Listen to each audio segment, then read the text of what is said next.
관제와 같이 벌써 내가 부음이 되고 나의 떠날 기약에 가까웠도다.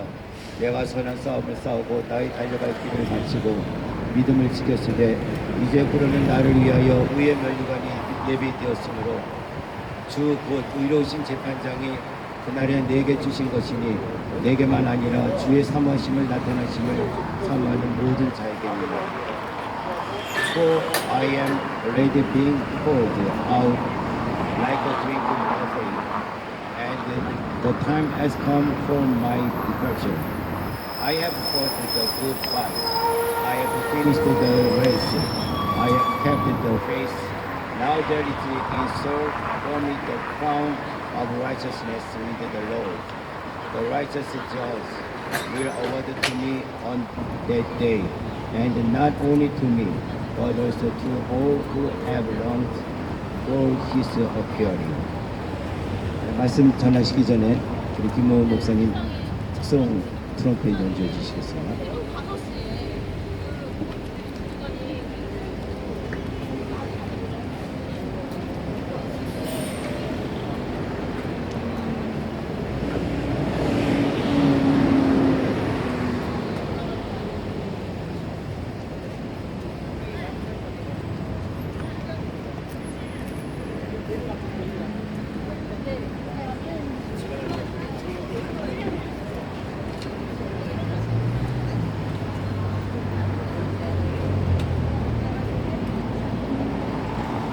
십자가를 줄 수 있나?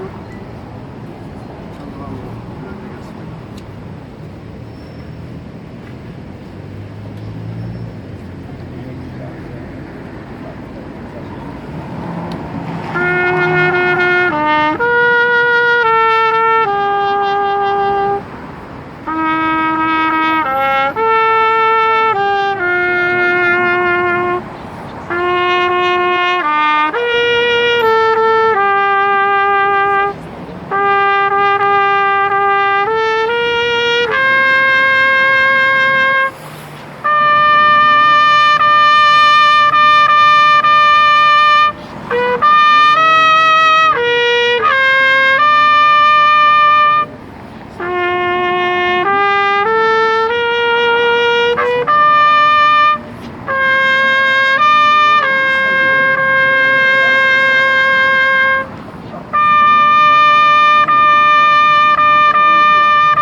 아멘.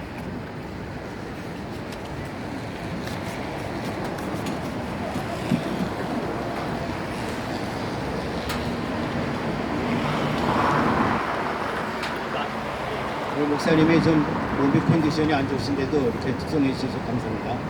오늘 말씀으로 바울의 인생의 마무리예요. Elaboration of Saint Paul's Life. 맞습니까? 이렇게 번역했습니다. 이 말씀을 우리 이모 목사님께서 전해 주시겠습니다. 다 나오실 때 할렐루야로 화답해 주십시오. 할렐루야. 할렐루야.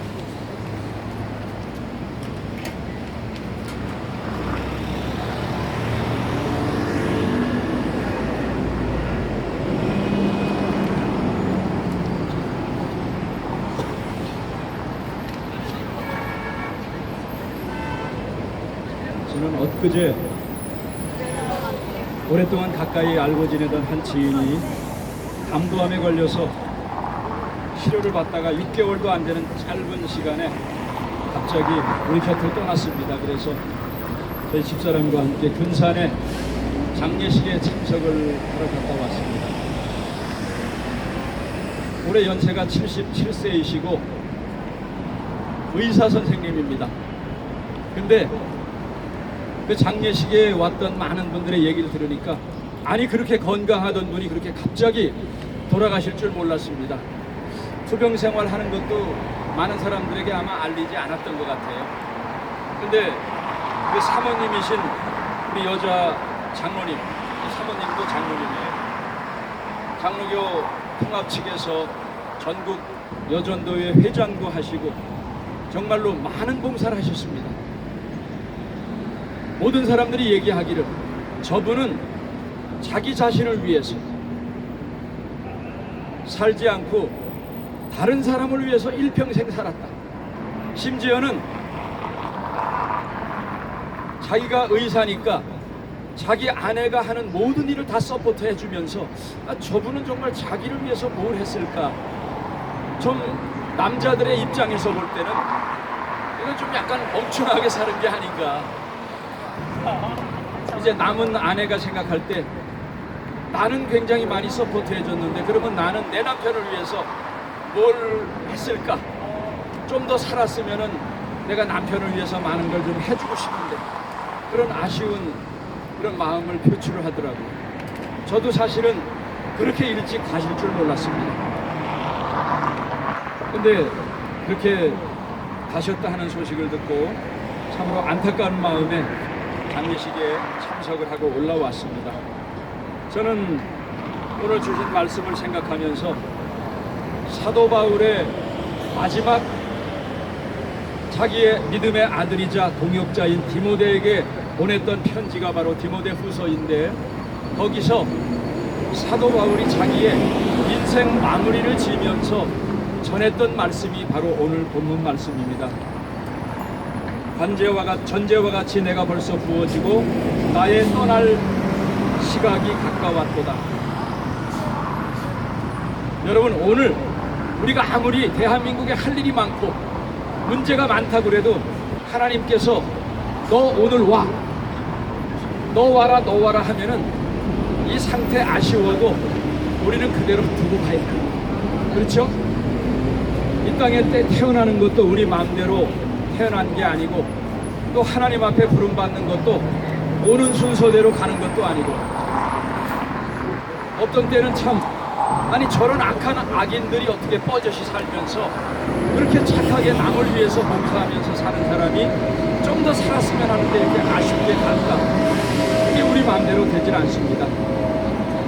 사도 바울은 소아시아 지방 선교를 할 때는 참으로 뻑적지근하게 멋들어지게 잘했지만은 유럽 선교를 할 때는 그가 이제까지 선교했던 모든 선교 방식을 하나님께서 한 번도 사용하지 않았습니다. 소아시아에서 얼마나 많은 교회를 개척하면서 개척을 했는데 빌립보 교회 들어설 때부터 유럽 선교회는 마음대로 선교할 수 있는 게 아니라 죄수의 몸으로 갈 때부터 죄수의 몸으로 선교를 했고 이제까지 사용했던 모든 방법대로 전혀 사용하지 못할 방법으로 했습니다.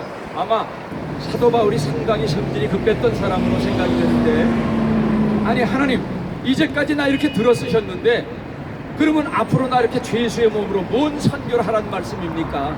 아마 답답해서 원망의 기도도 많이 했을 거예요.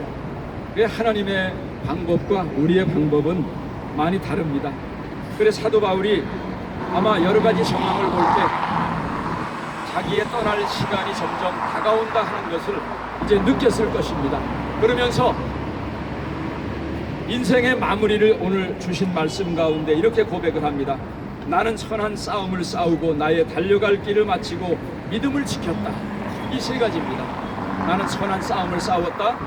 나의 달려갈 길을 마쳤다. 믿음을 지켰다. 그리고 이렇게 살아간 나에게 의의 면류관이 준비되어 있을 것이다. 나뿐만이 아니라 주의 나타나심을 사모하는 모든 사람들에게 그 면류관이 각각 주어질 것이다. 그 면류관을 씌워줄 주님을 생각하면서 자기의 인생을 다 되돌아보는 거예요. 첫 번째로 주신 말씀을 보면 선한 싸움을 싸웠다. 우리 일평생은 신앙인은 특별히 일평생의 싸움이 영적인 전투입니다. 사단 마귀는 세상에 있는 사람들은 가만히 놔둬도 악한 방법대로 살기 때문에 그들의 공격 목표가 아니에요. 사단마귀의 최후의 공격 목표는 바로 목사님, 교회, 성도들입니다. 어떻게든지 교회에 흠집을 내고 데미지를 시키고 서로 이간질을 시키는 게 사단의 계계입니다. 그래서 우리가 뭐 과거에 신앙생활 잘했다? 그거 갖고 일평생 갈 수 있는 게 아니야. 오늘 현재 신앙생활 잘하고 또 주님 앞에 부름받는 그날까지 우리가 한시라도 영적인 긴장을 풀면은 안 됩니다. 여러분, 지금 대한민국에 어떤 싸움입니까? 여기 지난 토요일에도, 이번 이제 내일도 여기서 어마어마한 집회가 일어날 텐데, 여러분, 이게 정치적인 싸움입니까? 세상 사람들은 그렇게 생각하죠. 어느 정당인이나 정치 지도자가 대한민국의 문제를 해결해 줄 수 있으리다. 그러나 그건 세상 사람들이 보는 방법이고, 우리 믿음의 사람들에게는 한반도의 저 북녘 땅서부터 들어찬 악의 영들, 간음죄, 살인죄, 모든 죄는 용서받을 수 있지만 하나님을 부정하고 하나님을 대적하는 이 악의 세력, 이것은 용서나 민족으로 화해의 대상이 아닙니다. 저건 죽여 없어져야 될 악의 후손들이에요. 아멘. 북한 정권과 북한 주민을 분리해서 보지 못하고 한나라 국방부 장관이 국방백서에 북한이 우리의 적입니까 아니까 대답을 못하는 거예요. 이번에도 정경도 국방부 장관이라 하는 사람이, 대통령이라 하는 사람이 후보 시절에 북한이 우리의 적입니까 아닙니까 했더니 대답을 안 하고 우리 할아버지의 나라입니다. 그거 대답하라고 그랬어요? 군의 최고 통수권자인 대통령이 되려고 하는 사람이 적에 대한 확실한 개념이 있는가 없는가 물어보는데 그거 대답 못하는 거예요. 우리 할아버지의 나라다. 아니, 천만 이산가족 가운데 일가 친척 없는 사람 있습니까? 그거 물어본 게 아니잖아요. 그렇죠? 우리에게 총구리를 겨누고 있는 북한이 우리의 적이냐 아니냐, 왜 그거 대답을 못합니까? 그러면 전쟁이 일어나서 우리에게 총을 쏘고 있는데 공격 앞으로 총을 쏘라는 대답을 못하고 민기적거릴 거 아니에요. 이게 바로 지금 대한민국의 문제입니다. 아멘. 아마 지금 물어봐도 똑같을 거예요. 왜? 국방백서에 북한은 우리의 주적이 아니다. 아니, 북한은 우리에게 총구리를 겨누고 그것도 이제 부족해서 핵무기에다 미사일, 탄저균 모든 거 다 준비하고 있는데 멍청하게 우리는 우리 민족끼리 다 평화다 타령을 하고 있습니다. 네. 나중에 뭐라 그럽니까? 겁먹은 개라고 그러잖아요. 자, 여러분, 우리가 겁먹은 개의 국민들입니까? 아니, 우리나라 60만 군인들에게 지금 군인들에게 물어봐도 국군의 최고 통수권자인 대통령이라 하는 작자가 북한이 우리의 주적이냐 아니냐를 대답 못하면요, 전쟁을 지휘할 이건 기본이 안 돼 있는 거예요. 어떻게 거기에 오못합니까? 북한은 우리의 주적입니다. 당장 얘기할 수 있어야죠. 왜 거기에 계산합니까? 이거는 이건 전술 전략이 아니라 정신적인 무장에서 우리는 이미 진 거예요. 우리는 이 영적인 전쟁의 실상을 분명히 알아야 됩니다. 이번에 자유민주국민연합 산하에 있는 우리 프리덤 칼리지 장학회에서 대한민국에 일어나는 문제가 뭔가를 국정원에서 12년 동안 가르쳤던 교수가 8시간 저 대학 입학 시험 준비할 때 빼놓고요, 하루에 8시간을 수업받기는 일평생 처음이에요. 근데 여기 앉아 계신 분들 안 드셨다면요, 반드시 다음 기회에 들으시기 바랍니다. 대한민국에 있는 모든 지도자들, 모든 마이크 드는 강사들 100% 다 들어야 됩니다. 저도 대북 문제 20년간 다뤘는데 저도 듣고 여기에 계신 분들도 제가 강권적으로 말씀드려서 들었습니다. 이 문제가 뭔가, 이거는 체제 전쟁이고 기독교적인 용어로 말하면 이건 영적인 전쟁이에요. 이걸 자꾸만 정치적인 문제를 해결해서 어느 정당 어느 정치인이 해결해 주리라 하지만 그거는 제대로 된 해법이 아닙니다. 이거는 영적인 전쟁이에요. 과거에는 북녘 땅에만 들어찼지만 지금은 더 무서운 게 북한에 있는 적보다 내부에 있는 적이 더 무서워요. 대통령, 아멘. 이 사람이 대한민국을 위한 세력인지 반대한민국 위한 세력인지 국민의 생각이 선거 때도 58대 42로 갈려졌고 지금은 아마 더 갈려졌다. 아니, 한 나라의 대통령이 대한민국을 위한 대통령인지 북한의 배별인지 퀘스천 마크가 붙는다면요, 이거 볼장 다 본 거 아닙니까? 이건 외국에서 도와주려고 해도 도와주지 못해. 왜? 이 영적인 전쟁이 대통령 안에, 정당 안에, 가정 안에, 교회 안에 다 들어와요. 애국 세력 안에도 들어와서 여기 어느 정당이라고 하는 그 미친 정당은요, 여기 지나가면서 애국 세력들 앞에 뭐라 그런지 아세요? 황교안 퇴진, 자유한국당 해체. 아니 그게 저 좌빨들이 할 얘기지. 대한민국 애국운동 한대는 그 위대하신 분들이 이 앞에서 떠들 얘기입니까? 이게 대한민국을 위한 세력일까요? 저는 그렇게 보지 않습니다. 정말 대한민국에는요, 개념이 없는 짓거리들이 벌어지고 있습니다. 맞습니다. 그러니 아유, 북한의 김정은이가 대한민국의 대통령을 겁먹은 개라고 그러고, 소위 애국운동을 한다는 사람들이 서로 우군의 수장들에게 총질을 하면서 너 죽어라 총 쏴대고 있으니 이런 전쟁에 해보나 마나 이거는 전쟁에 패한 겁니다. 맞습니다. 이길 수가 없습니다. 어떻게 이런 방법으로 내부에 적이 드글드글한데 어떻게 전쟁에 이기겠어요?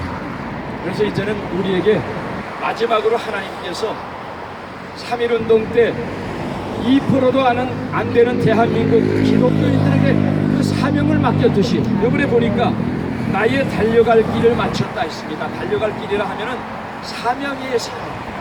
여러분, 우리 국민교육 헌장을 외우신 세대는 다 기억하고 있습니다.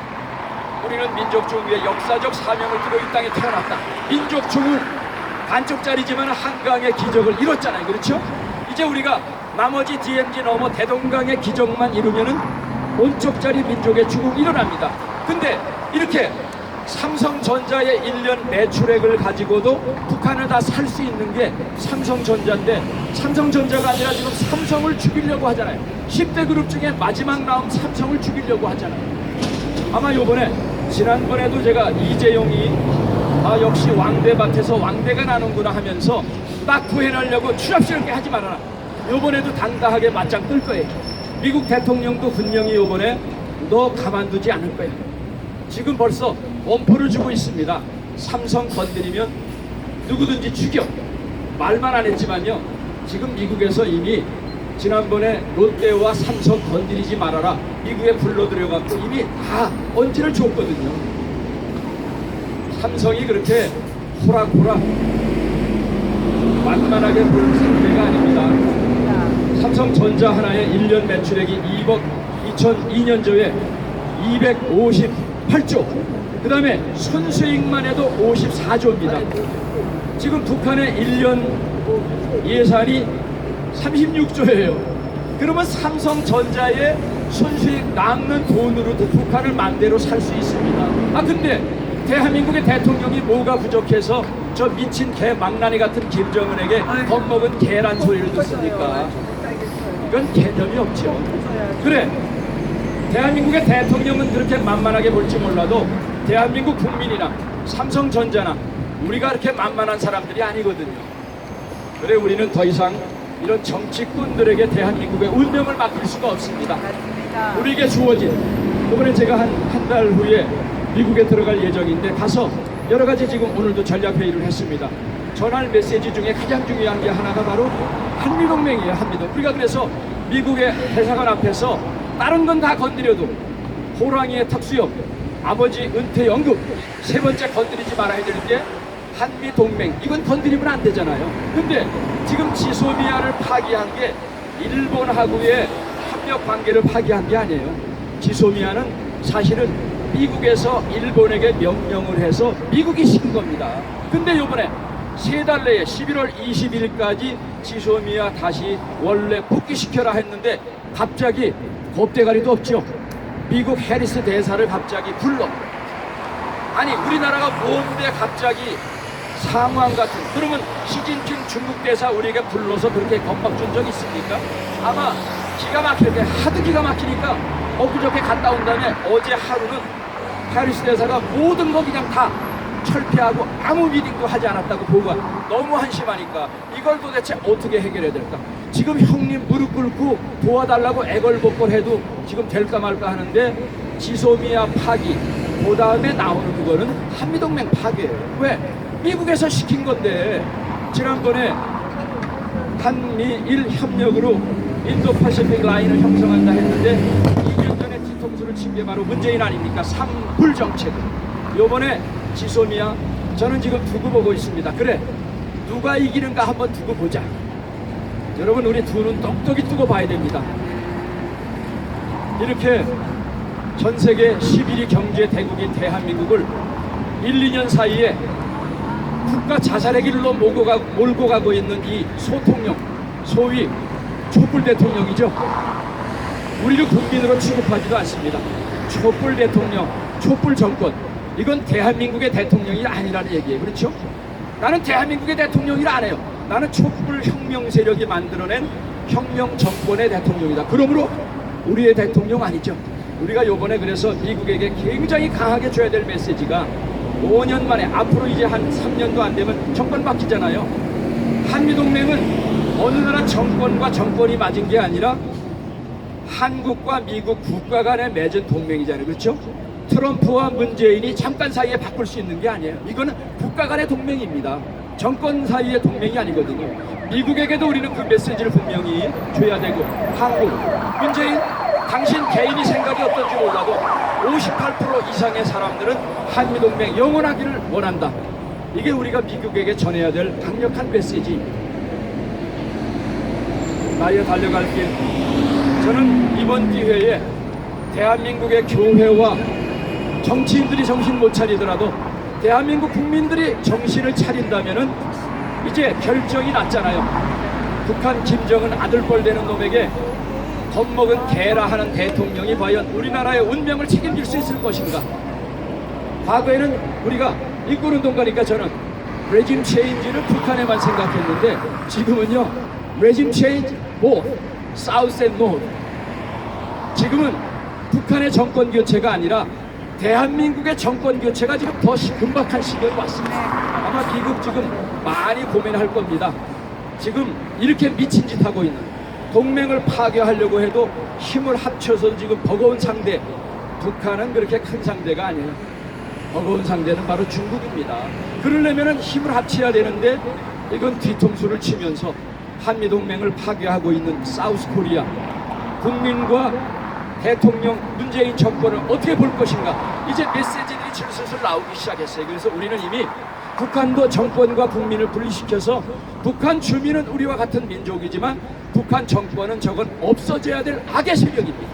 우리가 싸워서 용서하고 평화 화해가 아니라 저거는 죽여 없어져야 될 대상입니다. 성경에 어디 악의 세력을 용서하라고 되어 있습니까? 저건 원수도 아니에요. 하나님을 부정하기 때문에 저건 죽어 없어져야 될 원수인데, 이제는 남한의 그 원수들이, 적과 내통하는 원수들이 또 있는 겁니다. 남한에 있는 악의 세력과도 이제는 우리가 정말 정확하게 알아야 됩니다. 이 사람들이, 한 나라의 대통령이 미국하고 8번이나 정상회담을 치렀다면은 대한민국 안보, 대한민국 경제, 대한민국 여러 가지에 얼마나 많은 진전이 있었겠습니까?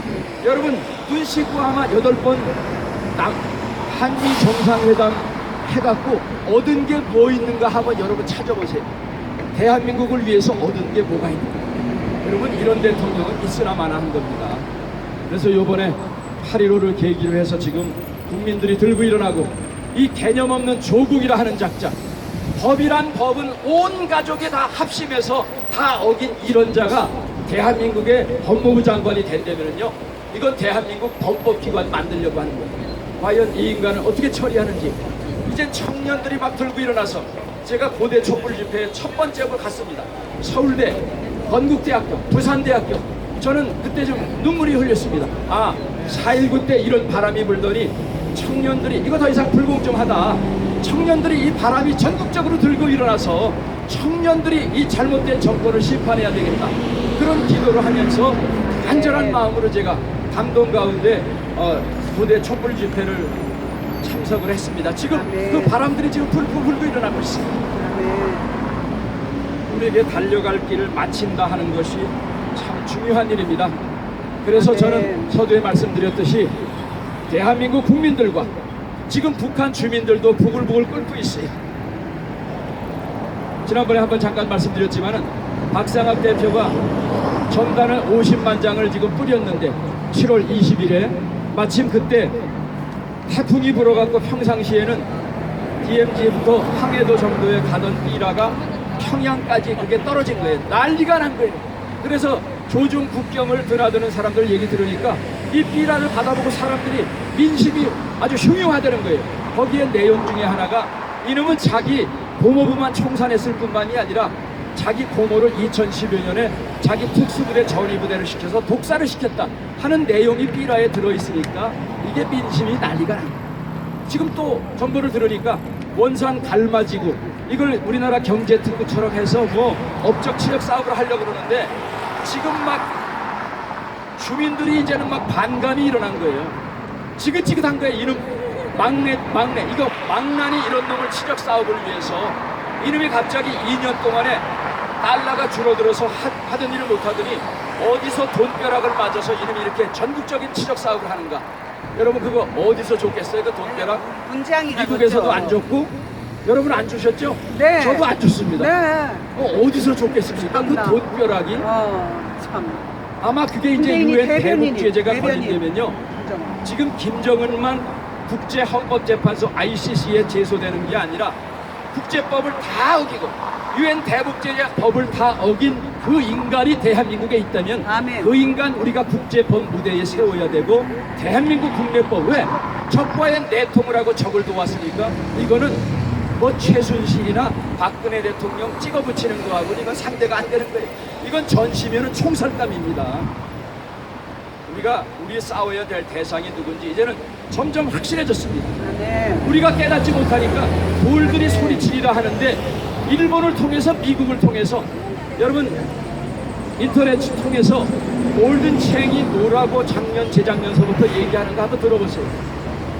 저 사람이 우리나라 안보 보좌관 했으면 좋겠다 할 정도로 얼마나 대한민국의 문제를 정확하게 보는지. 그래 작년에 이미 얘기했습니다. 올 이맘때에 대한민국의 민주주의가 과연 1년 후에 존재할 것인가. 그 다음에 더 심각한 것은 대한민국이 그대로 존재할 것인가. 대한민국 국민들을 심각하게 물어야 된다. 그리고 미국이 우리를 도울 것이지만은 대한민국 국민들이 미국의 도움을 정원치를 않는다면은 우리는 도와줄 수 없다. 그래서 대한민국 국민들은 심각하게 자유민주주의를 지키기 위해서 싸워야 될 것이다. 이미 1년 반 전에 골든 챙이요 이 문제를 정확하게 봤습니다. 돌들이 소리치고 있잖아요. 대한민국에서 물개박수 치고 있으니까. 아니 고대에서 좋기 2,000명은 되는데 KBS 방송국에 나와서 약 300여 명의 학생들이 촛불 집회를 했다. 정말 참을 수 없더라고요. 이런 쓰레기 언론들 우리 역사의 심판대 위에 이완용이 자식들보다 반드시 세워야 됩니다. 이 시대의 법조인들, 그 다음에 정권의 개노릇하는 저 군인들, 그 다음에 그보다 더 악질적인 이 언론은요 우리가 반드시 국민들의 심판, 역사적인 심판대 위에 세워야 될 줄 믿습니다. 아멘. 오늘 주신 말씀 가운데 마지막을 보면은 믿음을 지켰다. 제가 목회 초년동 때 워싱턴으로 목회지로 옮겨서 이렇게 갔더니 어떤 한 장로님이 그러시더라고요. 아니 목사님 제가 이제 요 손주만 잘만 조금만 도와주면은 제가 목사님 신방 가방 들고 열심히 쫓아다니겠습니다. 그렇게 말하는 분이 계셨고 어떤 분은 제가 옛날에는 굉장히 열심히 있었는데 지금은 뭐 그래요. 저는 옛날 거는 별로 듣고 싶지 않습니다. 지금 오늘 이렇게 어느 장로님처럼요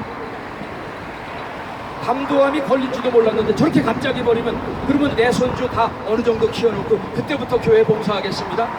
지금 믿음을 지킨다는 건 바로 현재 믿음이 중요한 거예요. 과거에 아무리 잘했어도요 오늘 형편없으면 그건 형편없는 거예요. 그리고 마지막까지 제가 요즘에 건강에 너무 자만을 해서 오늘 3주째 제가 이제 병원 체크를 받으러 갔는데 당약을 처음 먹기 시작했습니다. 가장 이제 우리 대한민국 국민들이 지금 다 그럴 거예요. 우라병이나 다 지금 신경쇠약가 너무 우라치밀게 하는 일들이 많이 벌어지니까 이거 책임져야 돼. 나중에 이거 어떤 인간에게 우리가 의료비 소송 청구해야 됩니다. 국민 청구권을 통해서. 왜? 우리 국민들 평균 연령 한 3년 5년 단축시킨 인간들이 있기 때문에. 당뇨약을 제가 먹기 시작했는데 정말 대한민국 심각합니다. 그래서 건강을 지키기 위해서 제가 뭐 약초도 지금 연구하고 눈에 보이는 게 있으면 오늘의 뭐만 보인다고 이거 좋다더라 이제 그렇게 됐는데 여러분, 우리가 건강을 지키려고 이렇게 의사 말을 듣는데 그보다 더 중요한 게 재산 지키려고 얼마나 노력해. 명예 지키려고 거짓말 다 하잖아요. 권력 지키려고 별짓 다 하는데 은이 다 배반하고. 여러분, 믿음 지키었어요. 대한민국에 믿는 사람들이 그런 거 다 차치하고 믿음을 지키려고 그 정도 노력했으면요, 대한민국 이 지경으로 왔습니다. 그래서 이제 대한민국 착각 공주병에 좀 이제 망상을 좀 버렸으면 좋겠습니다. 교회 크다, 교단별로 전 세계 1등이다. 여러분, 여기서 벗어나지 않으면요, 하나님은 지렁이 같은 야곱을 들어쓰시지 세상에서 큰 교회 들어섰다가는 내 교회가 했다, 내가 했다 그러잖아요. 지렁이 같은 야곱을 할 때 이건 하나님의 도우심이 아니면 도저히 이루어질 수 없다 해야지, 이거 다 지잘라서 된 줄 알잖아요. 어디 갔더니요, 어떤 방송을 하는 장로님이 그러더라고요. 자기를 한 달에 1,800불씩 도와주던 그 교회가 좀 어려움을 겪어서 안 도와주니까 그 목사님이 얼마나 오랫동안 그 방송국을 도와줬는데 없는 자리에서 그러더라고요. 저 목사 내가 키워줬는데. 아니, 장로가 목사 키워주는 사람입니까? 뭐 당신 새끼야? 그러면 이 사람 나한테도 이런 말 하겠네? 아찔하더라고요. 뒤통수 치는 거. 아니, 알고 보니까 그 교회 교인도 아니에요. 아니, 방송을 하는 사람이 그 지역의 대형교회 목사를 키워주면 얼마나 키워줍니까? 젖을 줬어요? 도움을 지가 도의로 받았는데 저 목사 자기가 키워줬대요. 이게 인간의 교만함입니다. 그래, 한국의 교회가 이제는 정말 하나님 앞에 철저하게 회개하고 가슴을 쥐어뜯고서 이번에 교육의 초점도 정당 누구누구의 문제가 아니라 바로 나의 문제다, 우리의 문제다. 거기서부터 자각이 돼야 대한민국의 이 반대한민국 세력과의 싸움에 승리할 수 있다 하는데, 여러분, 우리가 우리 믿음 지키지 못하는 것이 대한민국의 가장 큰 문제입니다. 800만 명, 1000만 명이 믿음을 지켰다면은요, 정치, 교육, 문화, 역사, 가정 현장이 왜 이렇게 돌아가겠습니까? 우리는 그러지 못했습니다. 그래서 우리가 미국이 지켜주는 게 아니라 트럼프 대통령도 자꾸만 하는 일을 볼 때 대선적으로 북핵 문제를 해결하려고 하는 기미가 자꾸만 보이잖아요. 인간인지라 처음에는 얼르고 뺨치면 될 줄 알았는데 김정은이가 그렇게 만만한 놈이 아니거든요. 자기 생각대로 안 되는 거예요. 에라 이거 못 잊었으면 그러면 대선에나 이용해 먹자. 이렇게 되면은 트럼프 대통령도 하나님에게 빠딱감입니다. 그래서 우리는 우리 자신도 하나님 앞에 믿음을 지키기 위해서 더욱더 자신을 쳐서 복종하고 돌아봐야 되지만, 트럼프 대통령도 미국의 안보 보좌관도 어떤 사람들도 청교도들의 후손들 아닙니까? 정치적인 생각보다 한반도에 처해져 있는 영적인 삶의